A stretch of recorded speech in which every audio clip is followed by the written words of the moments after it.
Which dead celebrities are treated like saints, but were truly awful people when they were alive?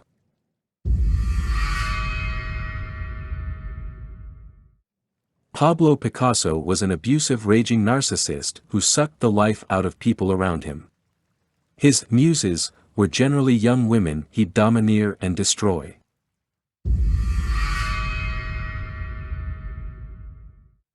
Steve Jobs was an asshole to his family, his own kids hated him, his wife only stayed for the money.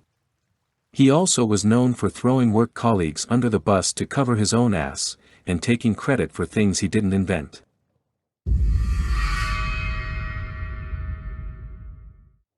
Thomas Edison. Literally one of the biggest pieces of shit.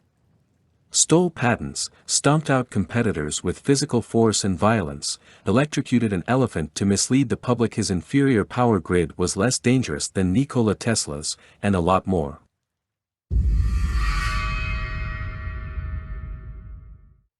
Big pun. His kids and widow fucking hated him, he pistol whipped his wife in front of his children and broke her face. Pun was a legit thug. Used to snatch DJs right off the street, throw them in the trunk and threaten them if they leaked his music.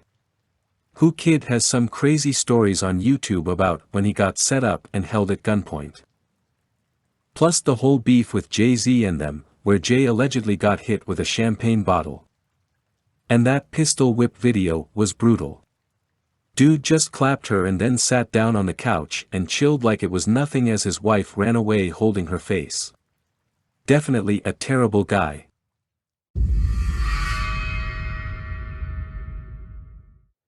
John Lennon was a drug addict, a pathological liar, a woman beater, and he abandoned his family.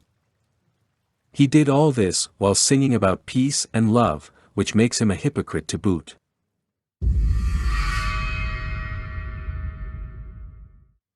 Alfred Hitchcock. My grandpa worked on Hitchcock's last movie as a key grip. Supposedly, just as they were about to shoot the last shot of the last scene, Hitchcock said, "I'm tired. Let's wrap. I'm going home."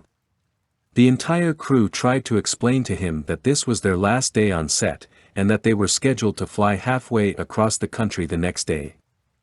If they wrapped now, they'd have to recreate the entire set in a studio lot when they got back, costing them a lot of money just for an incredibly short film time. But Hitchcock insisted, so they wrapped, went home, and rebuilt the set from scratch. And that's ignoring the fact that Hitchcock had never gotten out of his car and had instead directed the entire thing from inside.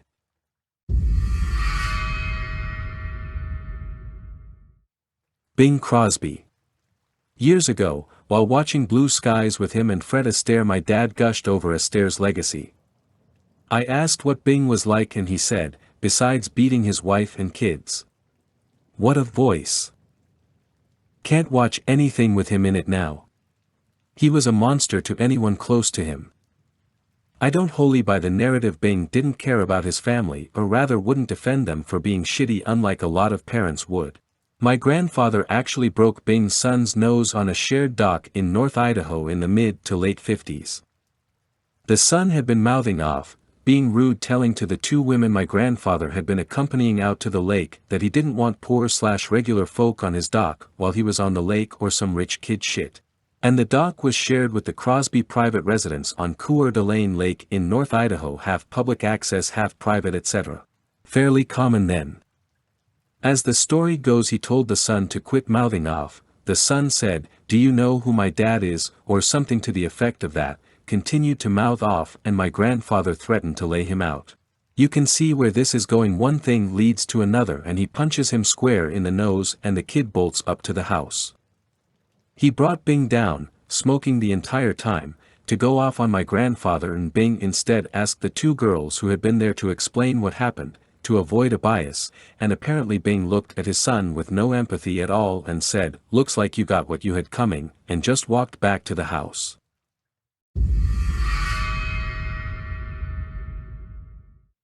Frank Sinatra. My grandpa's girlfriend and her husband used to work for him, and he was a right bastard. Didn't think that he had to pay people that worked for him, treated employees bad, all the usual human stuff.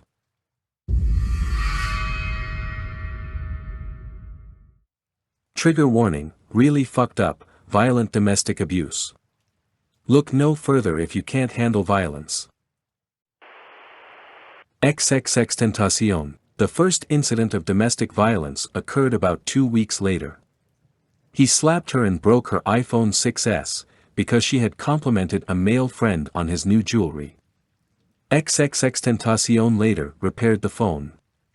Later that day, XXXTentacion left the room and returned with 2 grilling implements, a barbecue pitchfork and a barbecue cleaner.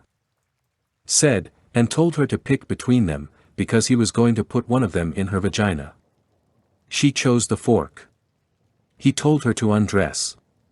He was lightly dragging the tool against her inner thigh when she passed out. He did not penetrate her with it.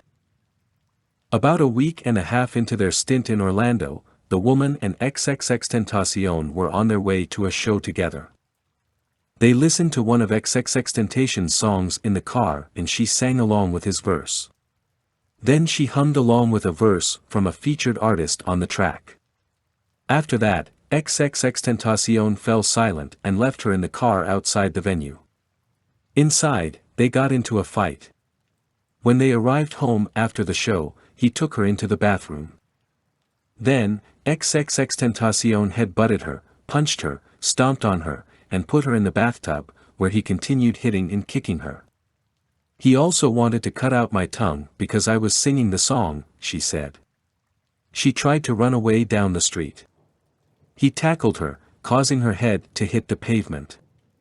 She suffered black eyes, a lump on the back of her head, scratch marks, and bruises, including a large bruise on her ankle where he stomped her. In early October 2016, she found out that she was pregnant by XXXTentacion. The pregnancy was planned by both of them. On the afternoon of October 6, he told her to move from the bed they were lying on. He then went out onto the balcony, where she could still hear him, and called up the person she had slept with while XXXTentacion was in jail, demanding to know everything. When XXXTentacion returned inside, he told her, "You need to tell me the truth right now or I'll kill you and this jit." She said that jit was slang for the unborn child. He then started elbowing, headbutting, and punching her. He strangled her until she almost passed out. He took her to the bathroom and demanded one last time that she tell him everything or he would kill her in the bathtub. She couldn't even recognize her face in the mirror, it looked distorted, and her left eye was completely shut and leaking blood. She was losing vision. She vomited. Here is an audio recording partial transcript, an analysis of a secret recording of XXXTentacion verbally admitting that he threatened and abused his ex-girlfriend as well as confessing to the stabbing of 8 people. Pitchfork acquired the 27-minute tape from the Miami-Dade County State Attorney's Office. According to the office, both the prosecution and XXXTentacion's defense considered the tape a confession. The link for the audio will be in the description. There's so much more than this too. This is just one incident, there were many other horrible things he did to other people. When he was in prison, he beat a guy nearly to death just because the guy was gay, then bragged about it repeatedly afterwards. For the people who want to deny it happened, from XXXTentacion's interview on No Jumper. The dumbass below take whatever X said about himself as fact despite his actions. He opens the story saying he isn't a homophobe but immediately says a bunch of homophobic shit and calls the guy a faggot repeatedly. He said he was respectful of women but look at how he treated them.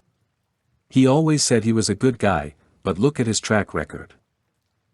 Anyway, from the interview. TLDR, XXXTentacion was in a cell with the guy, as he himself tells it the guy was staring at him when he came back into the cell to change after a shower, so he viciously beat and curb-stomped the guy and thinks the story is hilarious. So they came to me after they kicked him out his room and asked me if they could put him in my room, and I laughed and I was like, y'all can put him in my room, but if he does anything I disapprove of, I'm gonna kill him and I'm not gonna give you any warning, and I said it just like that, and I put it on my life, I said it like that. So he was cool the first few days, so I would speak to him like I would even help him when people would bully him, because like if you a bitch in jail they beat you up right, yeah, so, alright, so one day he just got sus, like, he was staring at me type shit. He was staring at me throughout the day. So he's staring at me type shit. So I'm like yo, I warned you. And I laugh because that's all I say, I laughed and I said I warned you. So I walked out the room to go take my shower and I came back in and like I was trying to calm down, be kosher. So I turn around and I see this nigga staring at me, while like I'm putting on my jumpsuit. You've got to be in a towel in front of them, you have to get naked in front of them, so I go in the corner by the toilet type shit, and put an end tie on my jumpsuit and I don't put it on all the way, I tie it around my waist and I start beating his face and like, do you want me to be graphic? I grabbed his face, and like I put it on the corner type shit, because we have these like metal slabs, well not metal it's like concrete, right, it's like concrete slabs, for like beds, and then there's like a styrofoam shit on top of it. So I pull off the styrofoam type shit, and I threw his head on the corner and I just started stomping and like his jaw type shit, and then as soon as I did that like I remember I just put his head on the corner and I started stomping on him, and then I tried to strangle him, and long story short I was going to kill him type shit, because of what he did. Because he was just staring at me I was naked, bro, like he was staring at me, you feel me, so I started strangling him and he's like leaking type shit, I'm strangling him so he doesn't scream, I'm strangling him and I'm about to kill this nigga you feel me, and then luckily, a guard came over and saw that I was standing over his bed, he didn't see what I was doing you feel me.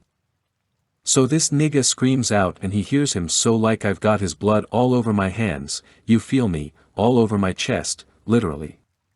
Right so like and don't think I'm trying to be cliché or a fucking weirdo when I say this, but I was going crazy, I smear his blood on my face, on my hands, I got it like in my nails, like oh bro, I had it all over me, feel me.